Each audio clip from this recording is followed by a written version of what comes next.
ದರ್ಶನ್ ಪ್ರಕರಣ ಪೊಲೀಸರಿಂದ ಸುಳ್ಳು ಸಾಕ್ಷ್ಯ ಸೃಷ್ಟಿಯಾಯಿತಾ?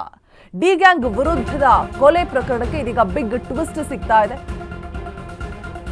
ಈ ಒಂದು ಪ್ರಕರಣದಲ್ಲಿ ಪೊಲೀಸರಿಂದಲೇ ಸುಳ್ಳು ಸಾಕ್ಷ್ಯವನ್ನ ಸೃಷ್ಟಿ ಮಾಡಲಾಗಿದೆಯಾ? ಹಾಗಿದ್ರೆ ಡಿ ಗ್ಯಾಂಗ್ ವಿರುದ್ಧದ ಕೊಲೆ ಪ್ರಕರಣಕ್ಕೆ ಇದೀಗ ಬಹುದೊಡ್ಡ ಬಿಗ್ ಟ್ವಿಸ್ಟ್ ಸಿಗ್ತಾ ಇರುವಂಥದ್ದು. ಕೊಲೆ ಪ್ರಕರಣದಲ್ಲಿ ಪೊಲೀಸರಿಂದ ಆಯ್ತಾ ಮಹಾದೊಡ್ಡ ಎಡವಟ್ಟು. ಅಶ್ವವೇಗ ನ್ಯೂಸ್ನಲ್ಲಿ ಬಿಗ್ ಎಕ್ಸ್ಕ್ಲೂಸಿವ್ ಸ್ಟೋರಿ. ಕೊಲೆಗೆ ಸಂಬಂಧ ಆರೋಪಿಗಳ ಪರ ನಿಂತಿರುವಂತಹ ಫೋಟೋ, ಆದರೆ ಆರೋಪಿಗಳು ನಿಂತಿರುವಂತಹ ಫೋಟೋ ಎರಡೂ ಕೂಡ ಮಿಸ್ ಮ್ಯಾಚ್ ಆಗಿರುವಂತದ್ದು ಕಾಮಾಕ್ಷಿಪಾಳ್ಯ ಠಾಣೆಯಲ್ಲಿ ಸೀಸ್ ಮಾಡಿರೋ ಬಗ್ಗೆ ಇದೀಗ ಉಲ್ಲೇಖ ಮಾಡಲಾಗ್ತಾ ಇದೆ. ಕೊಲೆಗೆ ಸಂಬಂಧ ಆರೋಪಿಗಳ ಮೊಬೈಲ್ ಸೀಸ್ ಮಾಡಲಾಗಿದೆ. ಕಾಮಾಕ್ಷಿಪಾಳ್ಯ ಠಾಣೆ ಮತ್ತೆ ಆರೋಪಿಗಳು ನಿಂತಿರುವಂತಹ ಫೋಟೋ ವೈರಲ್ ಆಗ್ತಾ ಇರುವಂಥದ್ದು. ಠಾಣೆಯಲ್ಲಿ ಮೊಬೈಲ್ ವಶಕ್ಕೆ ಪಡೆದಿಲ್ಲ ಅನ್ನುವಂತಹ ಆರೋಪ ಸದ್ಯಕ್ಕೆ ಕೇಳಿ ಬರ್ತಾ ಇದೆ. ಕಾಮಾಕ್ಷಿಪಾಳ್ಯ ಠಾಣೆಗೆ ಫ್ಲೋರಿಂಗ್ ಮೊಸಾಕ್ ಟೈಲ್ಸ್ ಅಳವಡಿಕೆಯನ್ನ ಮಾಡಲಾಗಿರುತ್ತೆ. ಆದರೆ ಆರೋಪಿಗಳಿರುವಂತಹ ಫೋಟೋದ ಫ್ಲೋರಿಂಗ್ಗೆ ವೆಟ್ರಿಫೈಡ್ ಟೈಲ್ಸ್ ಇರುವಂಥದ್ದು. ಹೀಗಾಗಿ ಆರೋಪಿಗಳ ವಿರುದ್ಧ ಸುಳ್ಳು ಸಾಕ್ಷ್ಯವನ್ನ ಸೃಷ್ಟಿ ಮಾಡಿದಂತಹ ಆರೋಪ ಪೊಲೀಸರ ಮೇಲೆ ಇರುವಂಥದ್ದು. ದರ್ಶನ್ ಪ್ರಕರಣಕ್ಕೆ ಇದೀಗ ಪೊಲೀಸರಿಂದ ಸುಳ್ಳು ಸಾಕ್ಷ್ಯ ಸೃಷ್ಟಿಯಾಯ್ತಾ? ಹಾಗಿದ್ರೆ ಡಿ ಗ್ಯಾಂಗ್ ವಿರುದ್ಧದ ಕೊಲೆ ಪ್ರಕರಣಕ್ಕೆ ಸಿಗ್ತಾ ಇರುವಂತಹ ಬಿಗ್ ಟ್ವಿಸ್ಟ್. ಕೊಲೆ ಪ್ರಕರಣದಲ್ಲಿ ಪೊಲೀಸರಿಂದ ಆಯ್ತಾ ಮಹಾದೊಡ್ಡ ಎಡವಟ್ಟು. ಅಶ್ವವೇಗ ನ್ಯೂಸ್ನಲ್ಲಿ ಬಿಗ್ ಎಕ್ಸ್ಕ್ಲೂಸಿವ್ ಸ್ಟೋರಿ. ಕೊಲೆಗೆ ಸಂಬಂಧ ಆರೋಪಿಗಳ ಮೊಬೈಲ್ ಅನ್ನ ಸೀಸ್ ಮಾಡಲಾಗಿದೆ. ಕಾಮಾಕ್ಷಿಪಾಳ್ಯ ಠಾಣೆಯಲ್ಲಿ ಸೀಸ್ ಮಾಡಿರೋ ಬಗ್ಗೆ ಉಲ್ಲೇಖ ಕೂಡ ಆಗಿರುವಂಥದ್ದು. ಆದರೆ ಆರೋಪಿಗಳು ನಿಂತಿರುವಂತಹ ಫೋಟೋ ಮಿಸ್ ಮ್ಯಾಚ್ ಆಗಿದೆ. ಯಾವ ರೀತಿಯಾಗಿ ಗಮನಿಸ್ತಾ ಹೋಗೋದಾದ್ರೆ, ಕಾಮಾಕ್ಷಿಪಾಳ್ಯ ಠಾಣೆ ಮತ್ತೆ ಆರೋಪಿಗಳು ನಿಂತಿರುವಂತಹ ಫೋಟೋ ಎರಡನ್ನೂ ನೋಡಿದಂತಹ ಸಂದರ್ಭದಲ್ಲಿ ನೋಡ್ತಾ ಇರ್ಬೋದು, ನೀವು ದೃಶ್ಯಾವಳಿಗಳಲ್ಲಿ ಗಮನಿಸ್ತಾ ಇರ್ಬೋದು, ಠಾಣೆಯಲ್ಲಿ ಮೊಬೈಲ್ ವಶಕ್ಕೆ ಪಡೆದಿಲ್ಲ ಅನ್ನುವಂಥ ಆರೋಪ ಕೇಳಿ ಬರ್ತಾ ಇತ್ತು. ಬೇರೆಡೆ ವಶಕ್ಕೆ ಪಡೆದು ಠಾಣೆಯಲ್ಲಿ ಸೀಸ್ ಮಾಡಿದಂತೆ ಸೃಷ್ಟಿ ಮಾಡಿದ್ದಾರೆ. ಕಾಮಾಕ್ಷಿಪಾಳ್ಯ ಠಾಣೆಗೆ ಫ್ಲೋರಿಂಗ್ ಮೊಸಾಕ್ ಟೈಲ್ಸ್ ನ ಅಳವಡಿಕೆ ಮಾಡಲಾಗಿದೆ. ವ್ಯತ್ಯಾಸವನ್ನ ನೀವು ಗಮನಿಸ್ತಾ ಇದ್ದೀರಾ ಯಾವ ರೀತಿಯಾಗಿದೆ ಅಂತ ಹೇಳ್ಬಿಟ್ಟು. ಆದರೆ ಆರೋಪಿಗಳಿರುವಂತಹ ಫೋಟೋದ ಫ್ಲೋರಿಂಗ್ ವೆಟ್ರಿಫೈಡ್ ಟೈಲ್ಸ್ ಆಗಿದೆ. ನೋಡ್ತಾ ಇರ್ಬೋದು ಯಾವ ರೀತಿಯಾಗಿದೆ ಅಂತ ಹೇಳ್ಬಿಟ್ಟು. ಇದರಲ್ಲಿನೇ ಗೊತ್ತಾಗುತ್ತೆ ಪೊಲೀಸರಿಂದ ಸುಳ್ಳು ಸಾಕ್ಷ್ಯ ಏನಾದರೂ ಸೃಷ್ಟಿ ಆಯ್ತಾ ಅನ್ನುವಂತಹ ಗೊಂದಲಗಳು, ಅನುಮಾನಗಳು. ಆರೋಪಿಗಳು ನಿಂತಿರುವಂತಹ ಫೋಟೋ ಜೊತೆಗೆ ಕಾಮಾಕ್ಷಿಪಾಳ್ಯ ಪೊಲೀಸ್ ಸ್ಟೇಷನ್ ಎರಡನ್ನೂ ಕೂಡ ನೋಡ್ತಾ ಹೋದಾಗ ಒಂದು ಗಮನಕ್ಕೆ ಬರುವಂತಹ ವಿಚಾರ, ಟೇಲ್ಸ್ ಅನ್ನ ನೋಡಿ ಇಲ್ಲಿ ಸುಳ್ಳು ಸಾಕ್ಷ್ಯವನ್ನ ಸೃಷ್ಟಿ ಮಾಡಿದ್ದಾರೆ ಅನ್ನುವಂತಹ ವಿಚಾರ ಗಮನಕ್ಕೆ ಬರ್ತಾ ಇದೆ.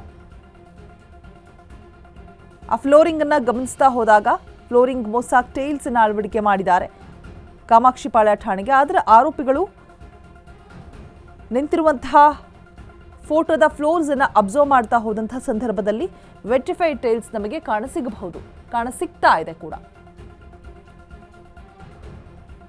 ಇದರಲ್ಲಿ ಸ್ಪಷ್ಟವಾಗುತ್ತೆ ಎಲ್ಲೋ ಒಂದು ಕಡೆ ಪೊಲೀಸ್ನವರು ಸುಳ್ಳು ಸಾಕ್ಷ್ಯವನ್ನ ಸೃಷ್ಟಿ ಮಾಡೋದಕ್ಕೆ ಮುಂದಾದ್ರ ಅನ್ನುವಂತಹ ವಿಚಾರ. ಕೊಲೆ ಪ್ರಕರಣದಲ್ಲಿ ಇದೀಗ ಪೊಲೀಸರಿಂದ ಆಯ್ತಾ ಮಹಾದೊಡ್ಡ ಎಡವಟ್ಟು. ಯಾಕಾಗಿ ಸುಳ್ಳು ಸಾಕ್ಷ್ಯವನ್ನ ಸೃಷ್ಟಿ ಮಾಡೋದಕ್ಕೆ ಹೊರಟರು? ಡಿ ಗ್ಯಾಂಗ್ ವಿರುದ್ಧದ ಕೊಲೆ ಪ್ರಕರಣ ಕೇಸ್ಗೆ ಇದೀಗ ಸಿಗ್ತಾ ಇರುವಂತಹ ಬಹುದೊಡ್ಡ ಟ್ವಿಸ್ಟ್. ಅಶ್ವವೇಗ ನ್ಯೂಸ್ನ ಬಿಗ್ ಎಕ್ಸ್ಕ್ಲೂಸಿವ್ ಸ್ಟೋರಿ ಇದು. ಆರೋಪಿಗಳ ಮೊಬೈಲ್ ಅನ್ನ ಸೀಸ್ ಮಾಡಲಾಗಿರುತ್ತೆ. ಒಂದು ಕೊಲೆ ಕೇಸ್ ಸಂಬಂಧ ಈ ಬಗ್ಗೆ ಕಾಮಾಕ್ಷಿಪಾಳ್ಯ ಠಾಣೆಯಲ್ಲಿ ಸೀಸ್ ಮಾಡಿರೋ ಬಗ್ಗೆ ಉಲ್ಲೇಖ ಕೂಡ ಮಾಡಲಾಗಿರುತ್ತೆ. ಆದರೆ ಅದು ಸುಳ್ಳು ಅನ್ನುವಂತಹ ವಿಚಾರ ಇದೀಗ ಬೆಳಕಿಗೆ ಬರ್ತಾ ಇರುವಂಥದ್ದು. ಸುಳ್ಳು ಸಾಕ್ಷ್ಯವನ್ನ ಸೃಷ್ಟಿ ಮಾಡೋದಕ್ಕೆ ಖಾಕಿ ಪಡೆ ಮುಂದಾಯ್ತಾ ಅನ್ನುವಂತಹ ಅನುಮಾನ ಮೂಡ್ತಾ ಇದೆ. ಸಾಕ್ಷ್ಯ ನಮ್ಮ ಕಣ್ಣು ಮುಂದೆನೆ ಕಾಣಿಸಿರಬಹುದು. ಇನ್ಸ್ಪೆಕ್ಟರ್ ಗಿರೀಶ್ ನಾಯಕ್ ಆರೋಪಿ ಮನವಿ ಮಾಡೋದಕ್ಕೆ ಸಾಕ್ಷಿನಾಶ, ಸುಳ್ಳು ಸಾಕ್ಷಿಗಳ ಸೃಷ್ಟಿ ಆರೋಪ, ಇದೆಲ್ಲದರ ಮೇಲೆ ರಿಟ್ ಕೂಡ ಸಲ್ಲಿಕೆ ಆಗಿರುವಂಥದ್ದು. ಆರೋಪಿ ಪವನ್ ಪರ ವಕೀಲ ಸುಧನ್ವರಿಂದ ಅರ್ಜಿ ಸಲ್ಲಿಕೆ ಮಾಡಲಾಗಿರುತ್ತೆ, ರಿಟ್ ಅರ್ಜಿ. ಅಂದಿನ ಕಾಮಾಕ್ಷಿಪಾಳ್ಯ ಇನ್ಸ್ಪೆಕ್ಟರ್ ವಿರುದ್ಧ ಕಾನೂನು ಸಮರ ಕೂಡ ಸಾರ್ತಾ ಇರುವಂಥದ್ದು. ಯಾಕೆ ಹೀಗೆ ಮಾಡಿದ್ರು? ಆರೋಪಿಗಳಿಂದ ಸಂಬಂಧಪಟ್ಟಂತೆ ಸುಳ್ಳು ಸಾಕ್ಷಿಯನ್ನ ಸೃಷ್ಟಿ ಮಾಡಿದ್ರ? ಹಾಗಾದ್ರೆ A3 Puttaswamy, A4 Nandish, A10 Vinay, A11 Nagaraj, A12 Lakshman, A13 Deepak, A14 Pradosh writ ಅರ್ಜಿ ಸಂಬಂಧ ಇವತ್ತು ಸೆಷನ್ಸ್ ಕೋರ್ಟ್ನಲ್ಲಿ ವಿಚಾರಣೆ ಕೂಡ ನಡೆಯಲಿದೆ ಅನ್ನುವಂಥ ಮಾಹಿತಿ. ಕಾಮಾಕ್ಷಿಪಾಳ್ಯ ಠಾಣೆ ಸಿಸಿಟಿವಿ ದೃಶ್ಯ ನಾಶಪಡಿಸದಂತೆ ಆದೇಶಿಸಲಾಗಿದೆ. ಮುಂದಿನ ಆದೇಶದವರೆಗೂ ಕೂಡ ಸಿಸಿಟಿವಿ ದೃಶ್ಯ ಸಂಗ್ರಹ ಮಾಡೋದಕ್ಕೆ ಸೂಚಿಸಿದ್ದಾರೆ. ಚಿತ್ರದುರ್ಗದ ರೇಣುಕಾಸ್ವಾಮಿ ಕೊಲೆ ಪ್ರಕರಣದಲ್ಲಿ ಮಹತ್ವದ ಟ್ವಿಸ್ಟ್ ಸಿಗ್ತಾ ಇದೆ.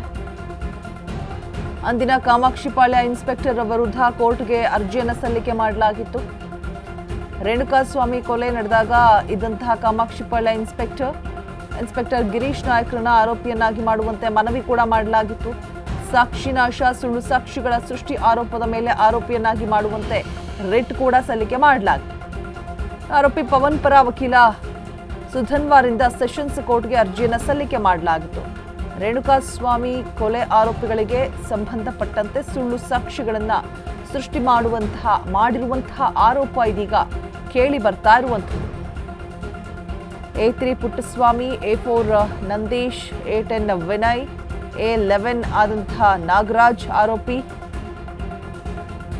A12 Lakshman, Deepak, A13 ಪ್ರದೂಷ್, A14 ಇವರಿಷ್ಟೂ ಜನರ ಫೋನ್ಗಳನ್ನು ಸೀಸ್ ಮಾಡಿರ್ತಾರೆ ಪೊಲೀಸರು.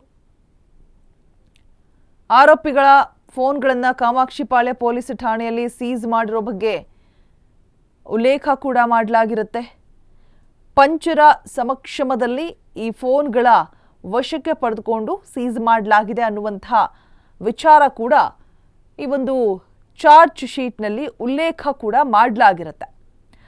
ಆದರೆ ಕಾಮಾಕ್ಷಿಪಾಳ್ಯ ಪೊಲೀಸ್ ಠಾಣೆ ಹಾಗೂ ಆರೋಪಿಗಳು ಎರಡೂ ಕೂಡ ನೀವು ಸ್ಕ್ರೀನ್ ಮೇಲೆ ಗಮನಿಸ್ತಾ ಇದ್ದೀರಾ. ಕಾಮಾಕ್ಷಿಪಾಳ್ಯ ಪೊಲೀಸ್ ಠಾಣೆ, ಇನ್ನೊಂದು ಕಡೆ ಆರೋಪಿಗಳು ನಿಂತಿರುವಂತಹ ಫೋಟೋ ಎರಡೂ ಕೂಡ ಮಿಸ್ ಮ್ಯಾಚ್ ಆಗ್ತಾ ಇದೆ. ಆ ಫ್ಲೋರನ್ನು ಗಮನಿಸ್ತಾ ಹೋದಾಗ ಎರಡರಲ್ಲೂ ಕೂಡ ನಮಗೆ ಡಿಫರೆನ್ಸಸ್ ಕಾಣಸಿಗಬಹುದು. ಆ ಕಾಮಾಕ್ಷಿಪಾಳ್ಯ ಪೊಲೀಸ್ ಠಾಣೆಯಲ್ಲಿ ಫೋನ್ಗಳನ್ನು ವಶಕ್ಕೆ ಪಡೆದಿಲ್ಲ ಅನ್ನುವಂಥ ಆರೋಪ ಈಗ ಕೇಳಿ ಬರ್ತಾ ಇರುವಂಥದ್ದು. ಇನ್ನು ಬೇರೆಲ್ಲೂ ಕೂಡ ಸೀಸ್ ಮಾಡಿ ಕಾಮಾಕ್ಷಿಪಾಳ್ಯ ಪೊಲೀಸ್ ಠಾಣೆಯಲ್ಲಿ ಸೀಸ್ ಮಾಡಿದಂತೆ ಸುಳ್ಳು ಸಾಕ್ಷ್ಯವನ್ನ ಪೊಲೀಸರೇ ಸೃಷ್ಟಿ ಮಾಡಿದ್ದಾರೆ ಅನ್ನುವಂಥ ಅನುಮಾನ ಮಾತುಗಳು ಕೇಳಿ ಬರ್ತಾ ಇದೆ. ಕಾಮಾಕ್ಷಿಪಾಳ್ಯ ಪೊಲೀಸ್ ಠಾಣೆಯ ಫ್ಲೋರಿಂಗ್ ಮಚಾಕ್ ಟೈಲ್ಸ್ ಅಳವಡಿಸಲಾಗಿದೆ ಅಲ್ಲಿ. ಬಟ್ ಇಲ್ಲಿ ಆರೋಪಿಗಳು ನಿಂತಿರುವಂತಹ ಟೈಲ್ಸ್ ಆಗಿರ್ಬೋದು, ಕಾಮಾಕ್ಷಿಪಾಳ್ಯದಲ್ಲಿ ಅಳವಡಿಕೆ ಮಾಡಿದಂತಹ ಟೈಲ್ಸ್ ಎರಡನ್ನೂ ಕೂಡ ಗಮನಿಸ್ತಾ ಹೋದಾಗ ನಮಗೆ ಅಲ್ಲಿ ವ್ಯತ್ಯಾಸಗಳು ಕಂಡು ಬಂದಂತಹ ಸಂದರ್ಭದಲ್ಲಿ ಸುಳ್ಳು ಸಾಕ್ಷಿಯನ್ನ ಪೊಲೀಸರೇ ಸೃಷ್ಟಿ ಮಾಡಿದ್ದಾರೆ ಅನ್ನೋದು ಖಚಿತವಾಗಿದೆ.